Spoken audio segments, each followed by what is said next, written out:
Célébration de la fête de la Tabaski, les Aoussa du Gabon n'ont pas dérogé à la tradition du sacrifice.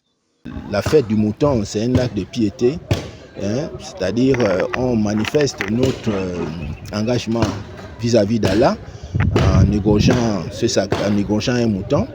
D'ailleurs, le mouton provient d'une situation pré-islamique où le prophète Abraham avait son fils unique Ismaël, qu'il a obtenu de sa servante Agar. Je crois que c'est la même version dans la Bible. Donc, lui ordonna de tuer son fils unique Ismaël à l'époque. Et le moment où il voulait passer à l'acte, Dieu fait descendre un bélier et on lui dit de tuer ce bélier-là à la place de son fils unique. Et vous savez que l'islam, c'est la descendante d'Ismaël. Donc, du coup, c'est ce rituel-là que les musulmans aujourd'hui continuent à manifester envers Allah pour la reconnaissance envers Allah. Le rituel, c'est déjà pour ceux qui ont des moyens, hein, c'est pas obligé à tous les musulmans de faire ce sacrifice parce que le mouton, évidemment, ça coûte quand même un peu cher.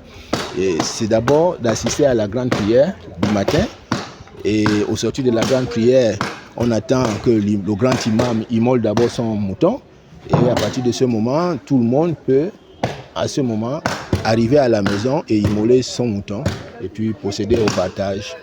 Outre l'immolation du bélier par le chef de cette communauté, la situation trouble que traversent les croyants musulmans au Gabon n'a pas laissé sans voix le numéro 1 de la communauté Aoussa du Gabon. Cette tension n'a plus lieu d'être à partir du moment où il y a un chef de la communauté qui a été désigné et les autres devaient simplement, à mon avis, faire profil bas et s'aligner parce que c'est une décision collective de tous les musulmans. Malheureusement, on ne comprend pas leur entêtement jusqu'à ce jour. Moi, je pense qu'ils dérapent. Il faut qu'ils reviennent un peu sur le droit chemin et qu'ils reviennent à des meilleurs sentiments. Dans l'ensemble, c'est sans un accroche que la fête s'est conclue.